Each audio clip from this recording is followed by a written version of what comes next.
everybody.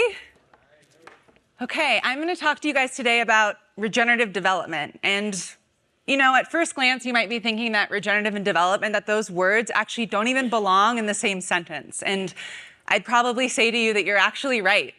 Traditional development and the way that it's been operated and to this date has often come at the cost of nature. And all of us have gathered here today to find solutions to protect nature and to become advocates for the change in the face of a crisis we are all facing. As a young girl, I had the privilege of being raised on my summers on a ranch 4 hours north of here in the Bitterroot Valley. I rode horses, I climbed apple trees, and I played tag with all of the boys in all the hard-to-find meadows on our land. Fast forward to going home to Southern California, where suddenly the wetlands next to my home were being bulldozed in Del Mar. At the time, I didn't really know what this meant, but I knew that there was a big difference between the cookie-cutter developments that I was seeing and the wide open spaces and plains where I watched cattle raise as a child. Fast forward a few more years. I ended up becoming an entrepreneur after studying neuroscience at Brown University by a strange twist of fate. It wasn't what I chose, but it was something that I found out how to deal with. I was diagnosed with an illness that doctors basically said was unsolvable. I became one of those cases where I was passed from doctor to doctor to doctor with no one giving me any answers to what was happening. So, as a resourceful 20-year-old does, I learned how to build companies from bed, building teams to address some of the biggest systemic issues that I felt were facing us at our time. One of the biggest areas that I found to be passionate about was the agriculture system, and I built teams to deploy across agriculture tech spaces, focusing on remedying issues from seed to all the way to plate to understanding the supply chain collapse. Well, what they didn't know at the time was that I had been exposed to not only Lyme's disease, but a neurotoxic mold that had actually started degenerating my brain. Thankfully, due to a lot of perseverance, I was able to understand that this was actually caused by something pretty simple that's not talked about commonly, which is that climate change had given rise to shorter winters, where suddenly, the rates of ticks on deer were rising, which gave rise to infectious diseases. And then at the same time, I had moved into what I thought was an adorable bungalow in Venice, California, where, I was running my company and seemingly living the dream.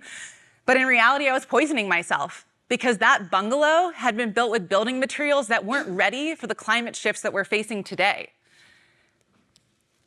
A few years later, I was helping my family place real estate capital for our holdings. I met with everyone that you would think of, JLL, individual syndicates, large commercial brokers, and I asked them pretty standard questions that you would all ask in my position. I asked about their pro formas and their business models, but I dove a little bit deeper. I started asking them about the exact building materials they were using on their sites. I started asking them about the communities that they were investing into and their practices of outreach. And I started asking them what their plan was for dealing with climate change with a portfolio that's predominantly land-based. And I was shocked. They looked at me with silent eyes. They mumbled to find answers. And suddenly it became heartbreakingly clear that the real estate professionals that had trillions of capital at their fingertips were not at all looking at the climate crisis that we are all here to solve together today. They had no care for the building materials or the communities that they were going into. And suddenly I knew that this was an area that we not only had to make a difference, but we could actually make a difference. My company, Anura Capital, is focused on building development projects and operating those projects that create not only triple bottom line returns for investors, but capital streams that also allow us to do amazing work in our communities. We focus on forest fire prevention and watershed preservation. We do circular economic acceleration and create jobs, all while providing what we believe is an amazing return for our investors that's competitive within the market. What you should know is that we have a growing pipeline. We have so many projects that are interested in becoming a part of our portfolio. And we call our fund the Anura Legacy Fund because we're converting legacy land projects, such as my family project in Montana, the ranch I was raised on, into regenerative engines for change, engines that can better both communities and the stakeholders that live within them. At Anura, we have a very unique business model. We utilize a layered capital structure. And on each one of our sites, we build eco-hospitality offerings that operate as an economic engine to give a return back, that create jobs, We build and fund bioregional hubs that operate as nonprofit entities for entire bioregions and also do good on our own land. We also work with educational partners, and that actually gives us potential tax breaks and really infuses a culture of learning onto our sites.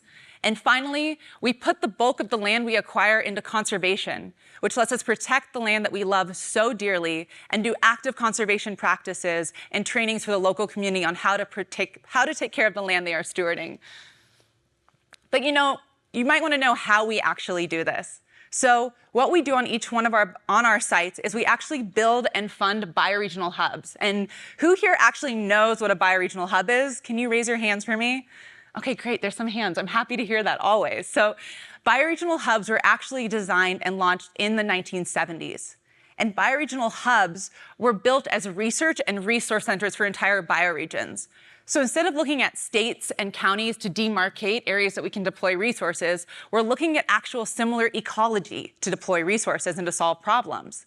And what this means is that bioregional hubs, in the way that we've designed them, we have in partnerships with Oxford University, with the World Bank, with members from Buckminster Fuller Institute, with ranchers, with systemic investors, you name it, with data scientists. We're working to create open source templates where we can actually not only launch bioregional hubs, but fund and operate them ongoing. Our goal at Anura is our team has spent decades of having experience. We've managed portfolios for Oko Group and Aman hotels, which any of you are familiar of. We built regenerative engines through regenerative hospitality projects around the world. And we've had over $10 billion of asset management under our sleeves, working with clean energy funds as well as conservation land trust funds as well.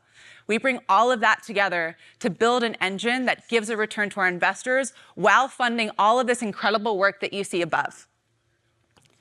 We really believe that we can do good and do well. And we're actually seeing in our return matrices that this is not only possible, but it's letting us actually do better work and give better returns while we're aligned with our values. This is a case study for you. So the ranch I was speaking about that I was raised on was actually built and designed by Frank Lloyd Wright.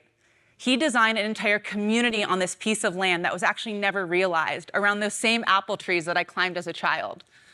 We've partnered with the Frank Lloyd Wright School of Architecture to rebuild Frank Lloyd Wright's vision and modernize it to bring it to life in a way that not only gives back to our investors, but to the community and the ecology of which we serve. The land itself is 200 acres at the entry point of a 1.6 million acre national forest that was tended to by the Salish First Nations. We have diverse prairies, we have alpine forests, we have freshwater springs, and we're able to do a host of ecology practices across the entire landscape. Now, we won't be rebuilding all of Frank Lloyd Wright's plans that you see up here. I mean, a lot has changed in the 100+ years that he designed, but we are modernizing these plans to keep true to the story of reconnecting man back to nature that he set forth with in the early 20th century.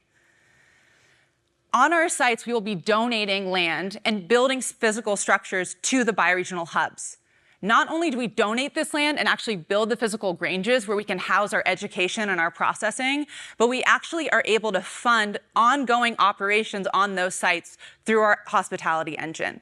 We're talking about hundreds of thousands of dollars that's not donors that we have to find every year, but actually comes out of our bottom line that we can guarantee is going into that ecosystem ongoing as long as our property continues. I want to share a bit of a quote. So E.F. Schumacher, I don't know if any of you know him, he's an incredible statistician, and he taught us a lot around looking at land. And he said, if you study land and the way that a society uses its land, you can accurately predict its future. And at Anura, we're really passionate about rewriting the future we're walking towards. And we want to show that it's possible to leave a future for our children that they can love and enjoy. And at the same time, we believe that we can actually have a really amazing return for our investors in the process.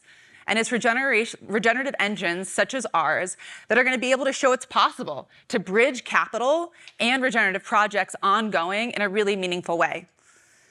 And so I'll leave you with one last quote from someone very dear to my heart, Frank Lloyd Wright, which is, love nature, stay close to nature, and study nature. And then I promise it will never fail you. Thank you.